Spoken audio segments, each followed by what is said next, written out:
Yes, it is new episodes of Star Trek again. So happy, so excited.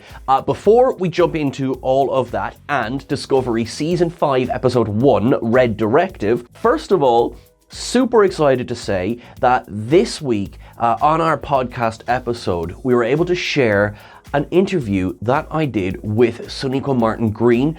We're so grateful for her for taking the time to chat to us here at TrekCulture, so make sure that you check that out. That will be linked in the description of this episode. Also, our good friends at SFX, their recent issue has come out and there is a whole whack of Star Trek Discovery bits and bobs and excitements in there, so do make sure you get yourself an issue of that. And also, big shout out to our friend Mick Jost over at Cinema Blend, who recently did an interview with none other than Alex Kurtzman himself.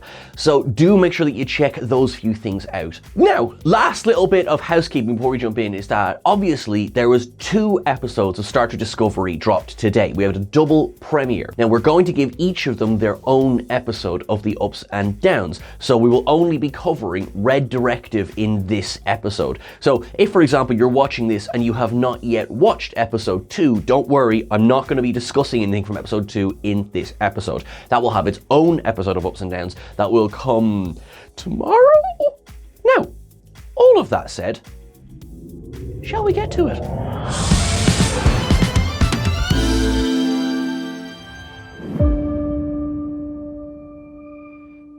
And we are back. As you know, season 4 of Discovery left a few people a bit cold. And for parts of it, I will say that I was one of those people. I struggled a little bit with season 4. That was in my mind going into this episode. Based on Red Directive, episode 1 of season 5, we are getting off to a bloody good start.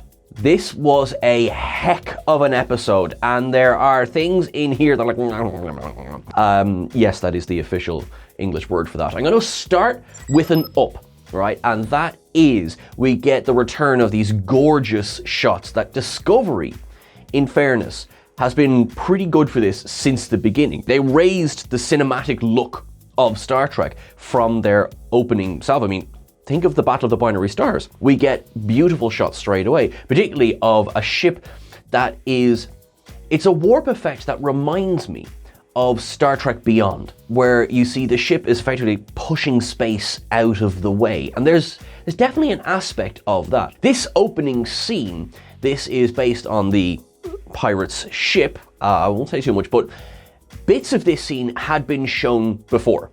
So we do know, for example, that we know who owns this ship and we know who's currently riding on this ship. I thought it was a good way to blast us back into Discovery. We then cut to 4 hours earlier. We see our favorites are sitting there at a reception in Starfleet headquarters. Everyone is there I love the dress uniform, by the way, for Star Trek Discovery. Yes, I'm keeping my eye out for that one. It's just great to see everyone. You've got Stamets, you've got Culber, you've got Tilly, you've got Burnham, you've got Adira. So it's just great seeing everyone there. They're having a sip on those cocktails and they've got the little bits in it and it's stars for the Federation map and everything, because give or take a couple of years, it's the 1000th anniversary of the birth of the Federation. It's just nice because it's a low stakes scene where everyone's just kind of chilling out. Speaking of chilling out or dancing, Saru is there with Tarina.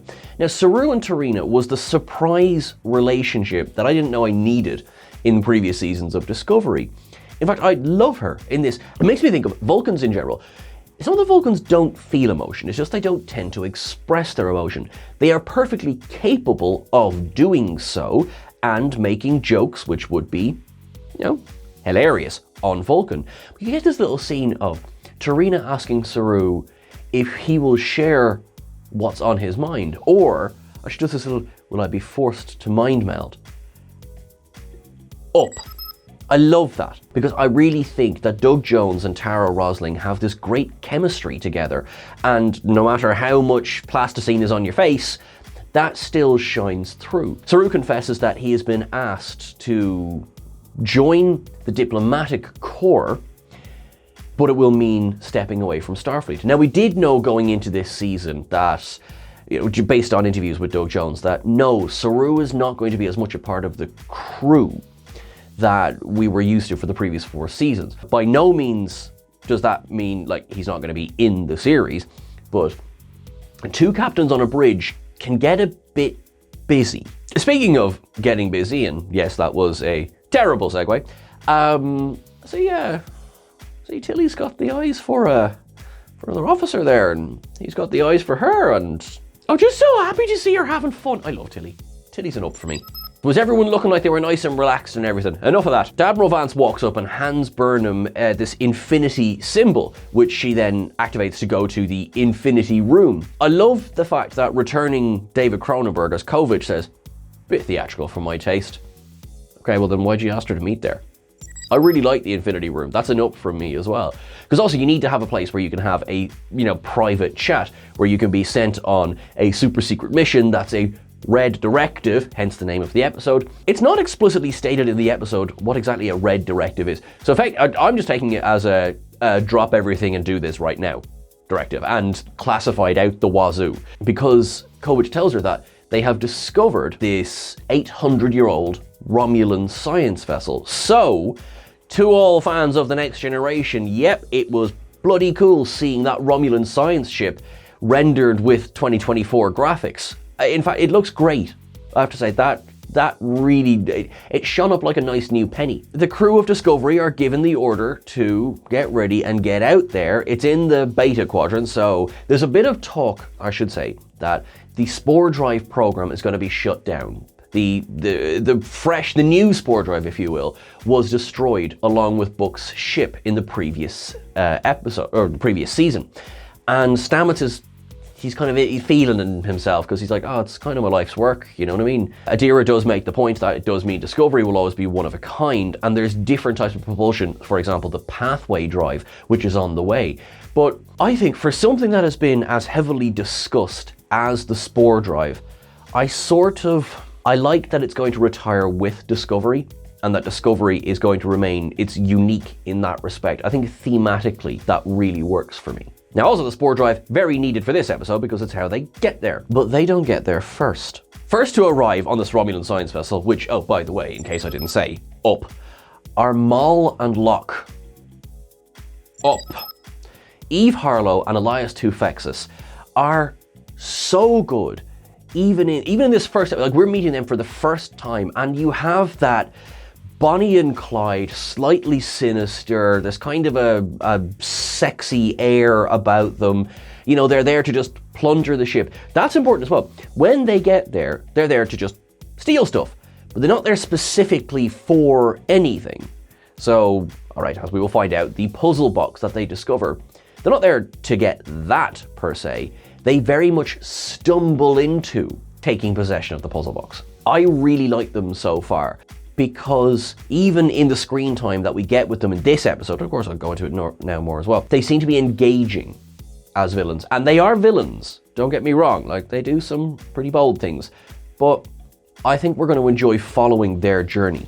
The Discovery arrives and Burnham takes Owosakon and Reese over to the ship. Now, I do want to say, I hope this is a good sign for Season 5, because the rest of the crew gets stuff to do in this episode. Now, it's still one episode, so it's not like, we get massive backstories for everyone, but check this out, Owosakon and Reese are on the away mission, which is great. So it's kind of with my hope that there will be more of that going forward. Now, and of course this leads straight away to a nice phaser fire fight in the Romulan science vessel. I like it because, they get the Romulan puzzle box and, they do their bold things. Locke tosses what's effectively a grenade at Burnham, which blows a hole in the floor. Now, for you and I, we'd be like, well,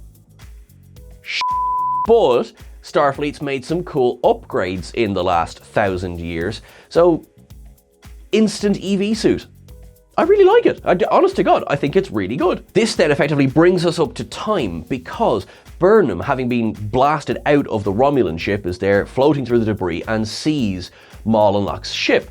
She blows over towards it and maglocks herself to it as they jump to warp. I had to think about this. So you would imagine that a ship at warp, you're not going to want to stand on that because you'd be, vaporized. Well, they're within their warp bubble, and there is talk of this warp bubble. And I suppose if you're in that warp bubble, you wouldn't then be subject to the gravitational forces all around. That's what Burnham sets about doing, is trying to destabilize the warp bubble so that they'll drop out of warp so that Discovery can catch up. And now you have the introduction as well of Captain Rayner of the USS Antares, being played by Callum Keith Rennie. This leads to a nice back and forth. Like, for example, Burnham says, I kind of need this to be taken care of. I've got a saxophone lesson to get to.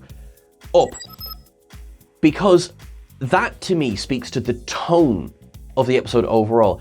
It's lighter. And that's one of the things I loved about this episode. It's much lighter. You've got your requisite explosions, you've got your breakneck pace and everything. But what you don't have is some of the dour elements that have been... Now, in fairness, Discovery's been lightening up for quite a while now, but some of that heaviness that was part of the earlier episodes. And here you have, Burnham is maglocked to a ship that's at warp. There's another ship right behind her tractoring this ship, and she's like, I've got a saxophone lesson to get to. If we could just kind of like wrap this up a little bit. And it works. It works and it's fun. I'm gonna drop an up here, Rayner. So I've been a fan of Callum Keith Rennie since I saw him at Battlestar Galactica years ago. And when I saw that he'd been cast in this, obviously I've talked about this in videos before, really super excited. And I'm really happy to go.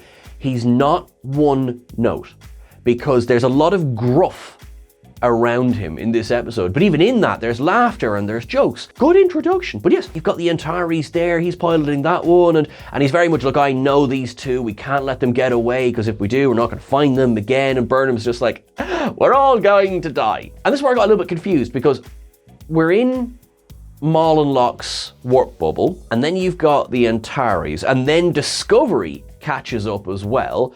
So that's an awful lot of warp bubbles. And you actually, they take a point of adding the bubble around both the Antares and the Discovery in that scene as the Discovery arrives as well. So you've got different warp bubbles. How many times can I say the word bubbles? Do we want them to drop out of warp? I think we do. Or do we want to trap them in our warp bubble? Which I think we could. I got a bit confused. A little bit confused by all of the warp bubbles. And maybe that's why the ship stops as well, because it also got confused. And yes, the three ships drop out of warp. Maul and Locke do a nice cool little thing where they drop out of warp and immediately fire off false beacons that provide false warp trails. And then they scoot off to warp again. And we get that cool shot where Burnham is floating through space in her spacesuit right up to the view screen / port of Discovery, and then is beamed directly onto the bridge. And I have my first down. As much as I love this EV suit, and it's also just smart, good to have that on you. There was one bit where I think the balance of the CGI was off a little bit, and it's when the helmet comes down. I love Burnham's hair, but it immediately shows that, it wasn't tucked inside the helmet. So where did it go? And then suddenly it was just like, oh, okay. Okay, that is a bit nitpicky. I know it is. It was just like, oh, it was enough for me to go, oh, hang on, I've noticed that now, which is why it's a down. Yes, this is the caliber of downs this season, folks. Get used to it. Aboard Discovery, we have a briefing in the ready room. We have Burnham, we have Saru, we have this new Captain Rayner, we have Kovich, who came along with Discovery for the mission, and we also have, via hologram, we've got Admiral Vance. Down. You'd think in 1,000 years they would have figured out how to not have that glitching hologram thing. It bugs me. It bugs me because they've literally, it was introduced as a trope in Discovery, and then it turned up in other Star Treks as well, to make sure you remembered it was a hologram. Did holographic technology just get rubbish since the 24th century? I don't like it. I will say that, and that's less nitpicky and more, it's a stylistic choice that I do not care for. Also at this briefing, as he has made his return, is Book. And I will say, it doesn't feel ham-fisted. Because of course, remember the end of season 4, Book is in a lot of trouble. He's fired isolytic weapons, and he's nicked spore drives, and the list goes on. So, he was basically sentenced, I say sentenced, he's been drafted, if you like, to help the Federation in dealing with refugees from the damage done by the DMA. And you're kind of like, ugh, well, how do we get him back on the ship then? You remember the fact that he was a smuggler / courier. You know, he knows things, and he knows things that perhaps Starfleet wouldn't necessarily know. So actually, I think I'm quite happy with how they brought Book back. That's an up for me. Book is able to deduce that Maul and Locke are going to a planet called Kamau because there is a dealer there who only trades in old technology. I'm already looking forward to the next bit. But yes, Book puts his smarts to good use and away they go to Kamau. I have to give an up to the shot as Disco arrives at Kamau. It's gorgeous. And one thing that we've talked about this, if you check out myself and Chris did a video there recently where we talked about our spoiler-free impressions of season 5. It's almost like there was a haze or a filter, I want to say, over the first couple of seasons that it is most definitely not there in this season. And I think it looks better for it.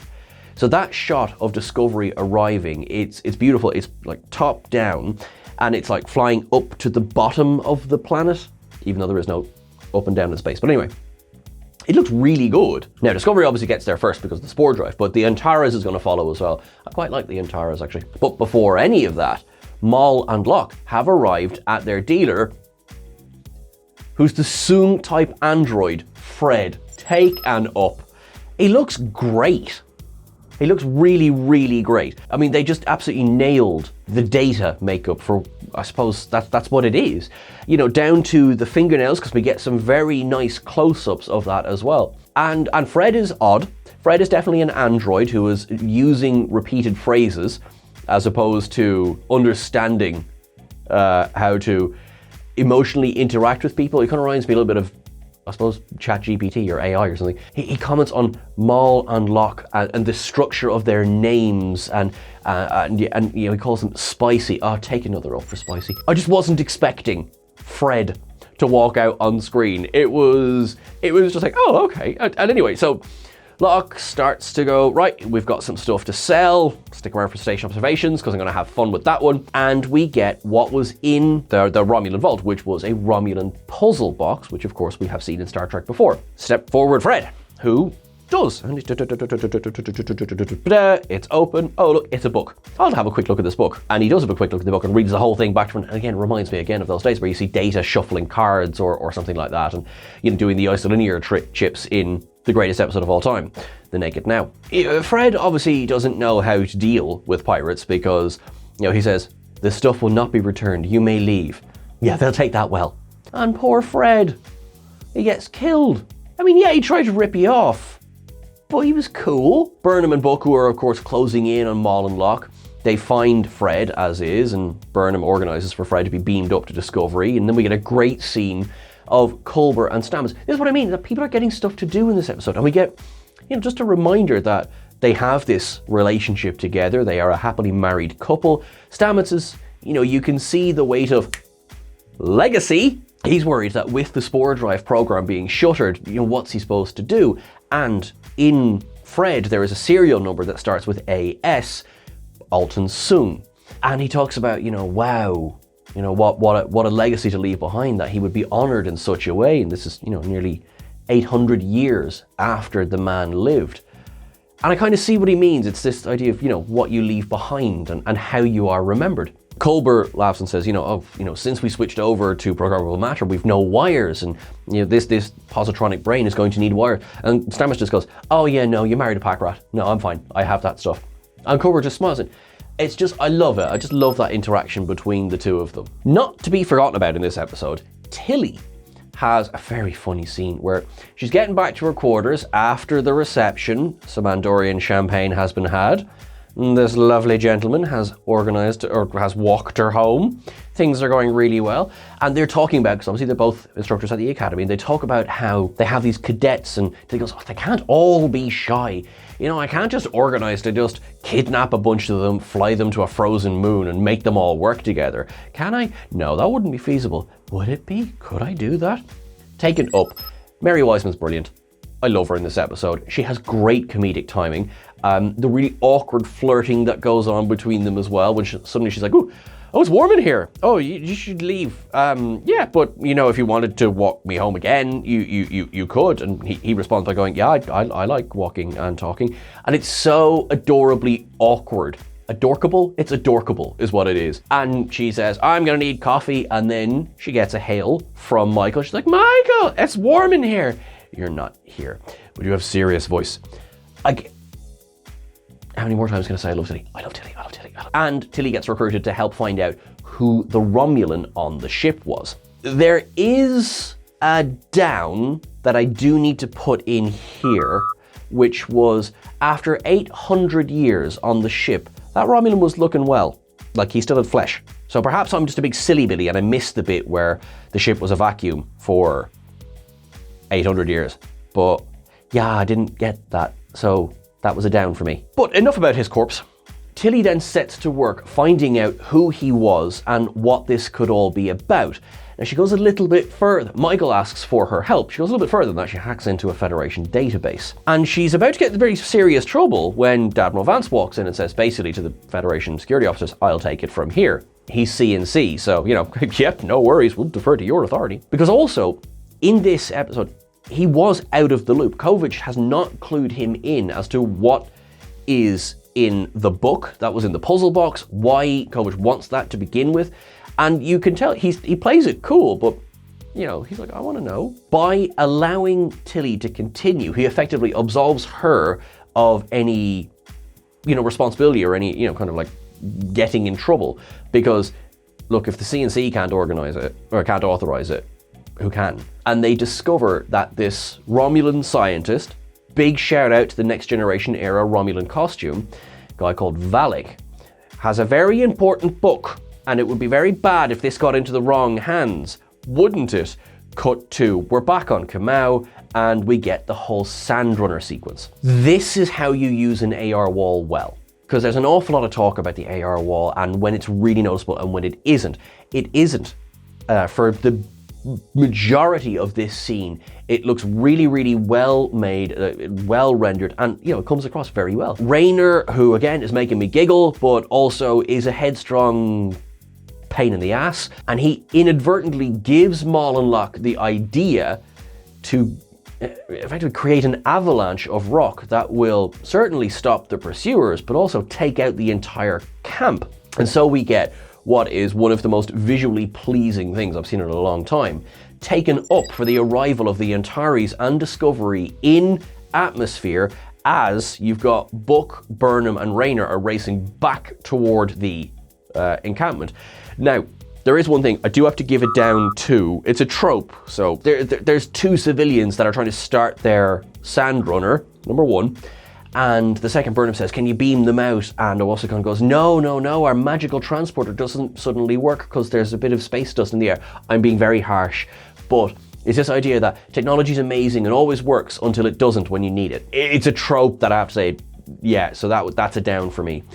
But we then get the Antares and the Discovery at a 26-degree angle, I might add, joining their shields together and creating a wall of ships between the Avalanche and the encampment.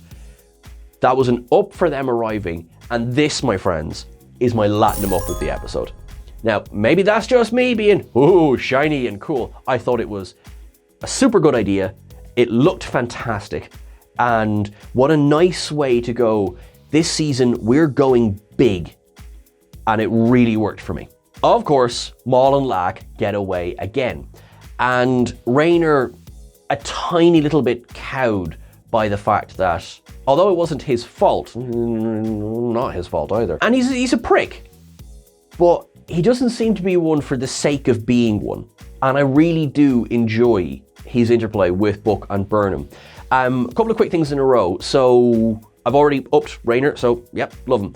I do have a down in this scene where the three of them are sitting on their, let's call them what they are, speeder bikes. You really do notice the AR wall in that scene alone.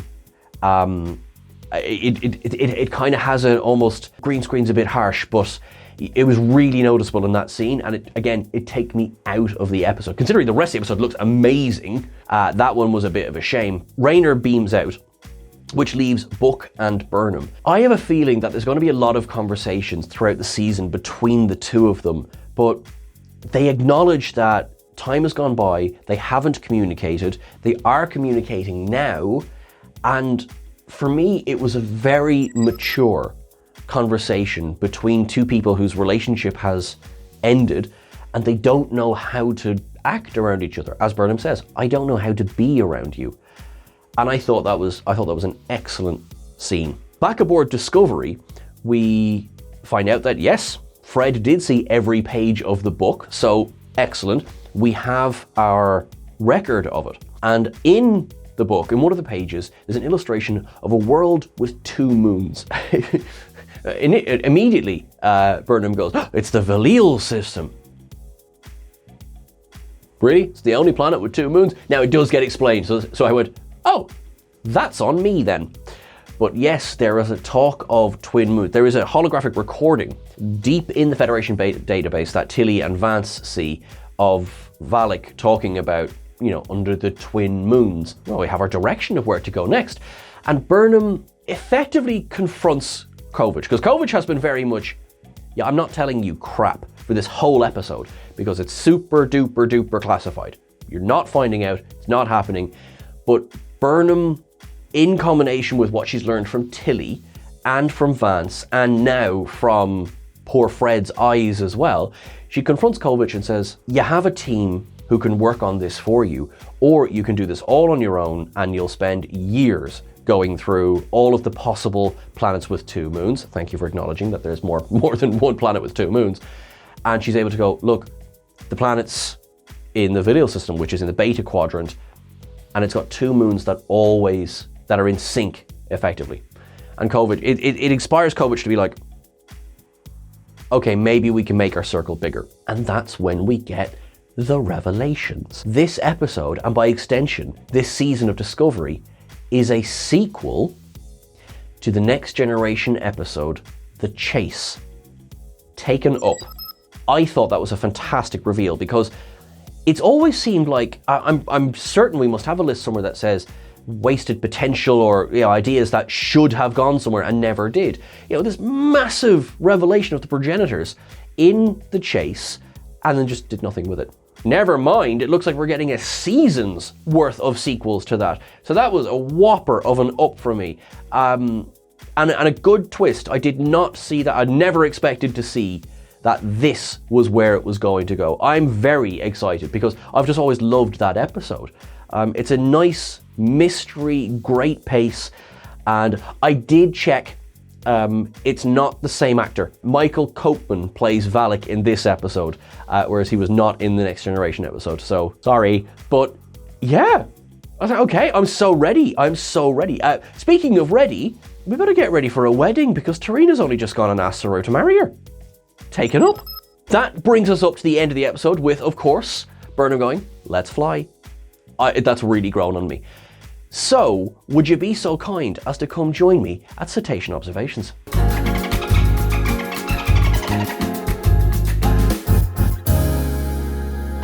Oh, it feels good saying that.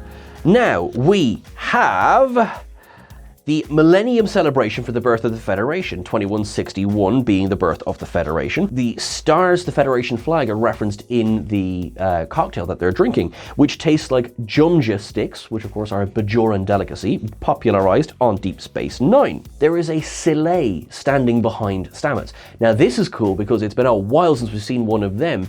They were introduced in the Next Generation first season episode, Lonely Among Us, along with the Antikins. There is also a Lurian in attendance at this conference, which is great because I just love how much love Morn gets these days. We get, of course, talks of mind melds. Tarina references the Tholian Republic and the Breen Imperium. So they've gone through a change because they were the Breen Confederacy in Deep Space Nine. As you would expect around Federation headquarters, we get some lovely shots of some ships. We have that Neo-Constitution class that's there as well, like the USS Armstrong. Now, the Romulan science vessel. Bloody gorgeous. I love that ship. We get isolinear chips are present. And there's also, of course, although the interior of the ship definitely owes a lot to the Romulans of Strange New Worlds and, Picard, the uniform is TNG. which I really, really liked. Rayner's ship, the USS Antares. Well, sure, that's from Star Trek history before, isn't it? It was the Antares that delivered Charlie X to the Enterprise all the way back in 1966. Rayner, when he appears on the bridge of Discovery. Now, this was revealed in interviews and everything, the fact of his race. Now, we had been calling him Romulan this entire time. And I will be the first to admit that I probably got that mixed up with the fact that it was, Romulans based on the theme, because it's a Romulan ship. He's not Romulan, he's Kelleran. They appeared in the Deep Space Nine episode Armageddon Game. The Kelleran and the T'Lani had just finished a centuries-long war, and they were making sure that hostilities stayed done by the destruction of their weapons of mass destruction, the Harvesters. It's a great episode, it's a really good early Bashir and O'Brien one. But that's what we know of the Kellerans going into Discovery Season 5. After Book boards the ship, there is a Tribble wandering the halls of Discovery. Are they a member of the crew? Are they someone's pet who got away? Have we dealt with the mass replication issue? Which I'm believing we did. And also, this has to be a descendant of one of the ones that came back into the future in the episode Trials and Tribulations, because those mean Klingons wiped them out for a while. The puzzle box that is aboard the Romulan science ship, that is called a Tanzekran, which we previously saw in Star Trek Picard in the episode The Impossible Box. Book operates a star chart to help plot the course to come out. Keep an eye on some of those names. You have Thalos is there, DS5, and also Thessarius, the First Federation. These are deep cut original series references here. Love it. The entirety of Fred. The fact that they obviously went to Michael Westmore and said, how'd you do Data? Because we're doing that on this. And it looked great, I have to say. And again, we have references to Alton Sung type robots in general. Now, there was one thing that he must have been a stylistic choice, because he's got the serial number that has AS in it, which means it's after Sung. That's not what that means, but anyway. It's Alton Sung. They make a point of saying Alton Sung. But he is, of course, in the style of Data and Lore. Whereas we know that the androids on Coppelius were a slightly goldier, shimmery kind of look, but still more human. So it looks like Fred was someone's stylistic choice. He does say something about being at least over 622.6 years old, because that was the last time he saw one of those puzzle boxes. Which also gives you an indication of how long Data and Lore could have lived if nothing had gone wrong. And also, Juliana Taylor? Tilly references the episode where she kidnapped a bunch of cadets and crashed them on a moon, so that was fun. There's Andorian champagne. Although we do not see the Queen in her beauty, Grudge is referenced in this episode, which makes me feel very happy. In Fred's shop, you have a Season 1 phaser, you have a Romulan phaser from Star Trek Picard, you have isolinear chips, you have a self-sealing stem bolt, which I love, you have historical pads. Fred offers 3 bars of latinum for all of the things, so good to see that latinum is still going strong in the 32nd century. On the wall, there is a Klingon bat'leth that you would have seen in Discovery, the Battle of the Binary Stars. There is something even cooler, in my opinion, and sadly, it's after Fred is killed and Fred's lying on the floor. Look just behind his head. Worf's Kurleth from Season 3 of Picard is sitting there on a shelf. We see the hologram of the Romulan scientist Valek, again, so gorgeous TNG shots there. After all the kerfuffle on the planet, Discovery jumps back to Federation HQ. And actually, John, I want to give another up to as Discovery jumps in and blows all the dust off it, because of course it was just on the planet, which it was just a great choice. And then it flies, of course, into Archer Space Dock. This then leads into our scene with Kovich and Burnham. We get screenshots from the chase, so we have the OG Valak on screen there. We then have a nice shot of Jean-Luc Picard, who was mentioned in Discovery before, of course, when they were putting together Gray's android body. They talk about how an Admiral Picard had gone through a similar thing with the Golem. And then we get our shot of Salome Jens, who played the confirmed on screen for the first time, progenitor, which yeah. What a deep cut.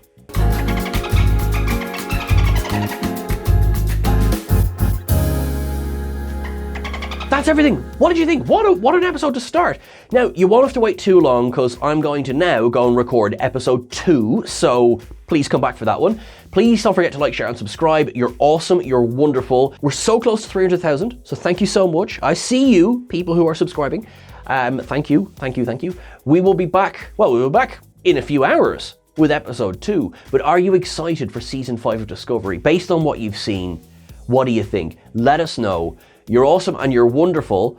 Live long and prosper for the couple of hours it'll be till I see you again. Thank you so much.